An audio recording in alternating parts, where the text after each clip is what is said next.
Guys, before this video starts, I want to tell you about this sick website that sells hella cheap NBA jerseys. The website is ringchasers.com. I copped myself a few jerseys on there a while back, and I honestly don't know how their prices are this cheap. If you guys want to get a sick deal on a jersey, make sure you check them out. Link will be in the description, and use code LQG at checkout for an extra 10% off. What's going on, guys? It's LQG, and today I'm back with another video. So today we have for you guys NBA Legends explain how good Kevin Durant is.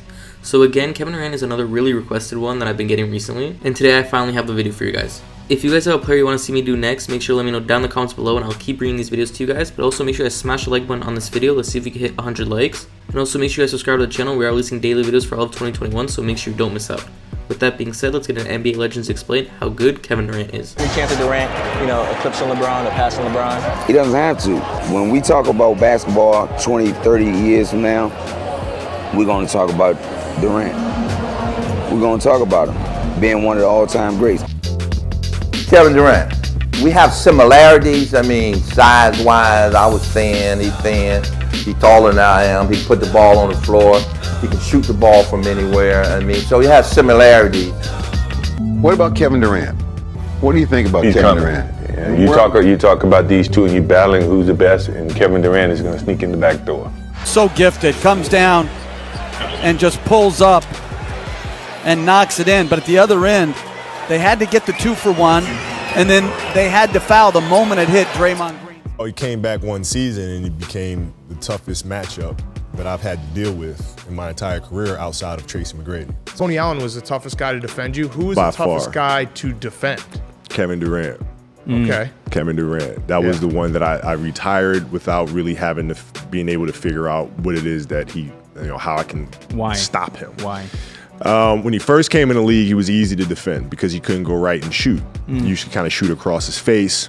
So that was a weakness that he had. Also in the post, he couldn't turn left shoulder. Everything was right shoulder. So that gave me areas that I could shut off. Right? And then he started developing it. And now he can pull up left, he can pull up right. He can shoot the long ball. He has runners, left hand, right hand. Before he had a left hand finish at the rim, I could always send him left, force him all the way to the basket. Even with the advantage of his size, he was still uncomfortable finishing with his left. So I could clamp the right hand and now force him into tough situations. But now he developed that. So then I couldn't really figure out, is this a rhythm thing? I'm trying to count the seconds that he takes to make his moves. When does he make them? At what times in the game? I couldn't really figure out that rhythm yet. So I retired not being able to figure him out. But I see this kid, and this kid has tremendous ability. He can flat out play the game, and he loved the game. So over the summertime, he's working to get better. So that's why I say his potential is scary. So who is the best player in basketball? I'm sticking with Kevin Durant, and here's why. I'm going to start on the defensive end first. When he first sat down with Steve Kerr, he challenged him on the defensive end. Career high in block shots, had 7 blocks this year. He always guarded his man every night. He wanted to guard LeBron James. He wanted to guard Paul George. For all the small forwards throughout the NBA, he said, Steve Kerr, I want to guard them. And offensively, he was the most efficient guy we've seen all year long. He got to the finals, got even better. Shoots the 3, can post up, 90, 50, 40 guy.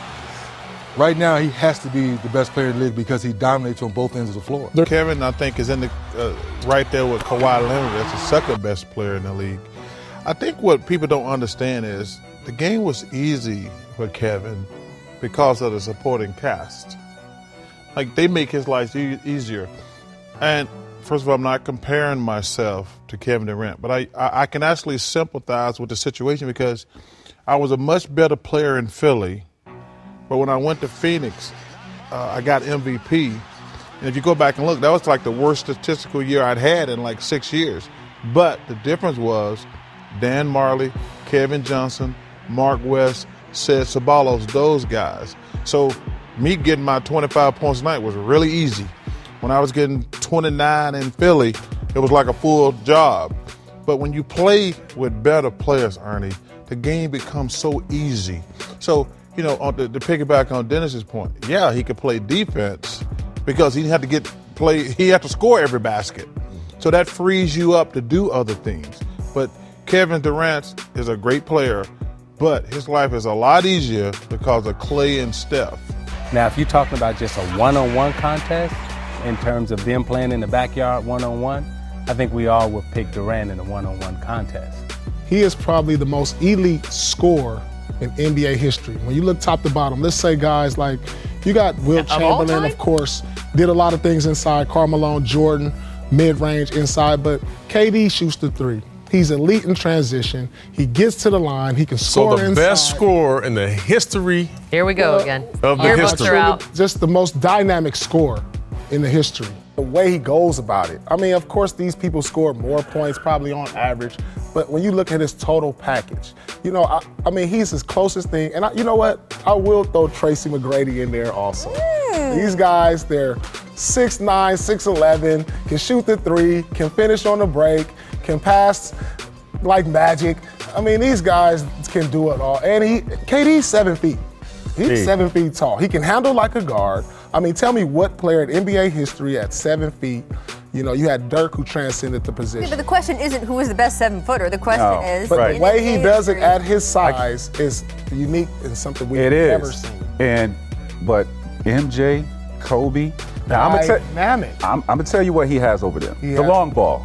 That's what I'm saying. That the three, that separates them. But what separates them is their overall package in terms of they have post game. In between, he has a post game. No, KD doesn't have post game he like does. that. What KD wants to do? KD wants to get outside and shoot the jumper. He doesn't have that right there, man. So if KD put you in the mid post and jabbed off, how often does he go in there though? You can't block his shot. shot. No, you can't go in there. No, you can't block his shot. But how often is he in there? Most of his points is coming out on the perimeter. He's in an offense to where he can't really demonstrate it. They don't want to slow it down, get it to the post. We don't even play that type of basketball no more. You know, they don't come down, throw it in the post, and wait for you to make a move. You know, he's doing it in so many different ways. You know, these guys, Kobe, great scores, but what separates KD, he can do all the things they did, but his three ball is or saying he might be top 5. He might break top 5 in scoring. Oh, he's no doubt going to break top 5. He's going to be a 30,000 point scorer. I mean, think about the guys are all at the top 5. Who shoots the ball like KD? None of them.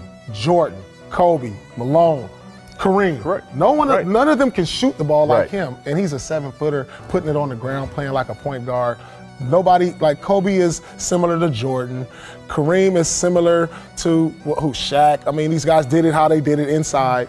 But who can we say in that top 5 list? I mean, you know, they did it on the inside. I'm saying at the center position. Who can we say on that top 5 list scores the way he does? Talked about this in the last 40 years. Michael Jordan was 6'6". Kobe Bryant was 6'7", 6'6". So when you're watching these guys, even LeBron James is 6'9". But Kevin Durant is a full, 3-4 inches taller than all of these guys with that length. He is the most unguardable human that's ever been created from an offensive standpoint. Can shoot, can dribble, can pass, can drive, can do everything. And right now is literally the prime and the pinnacle, I think, of his career.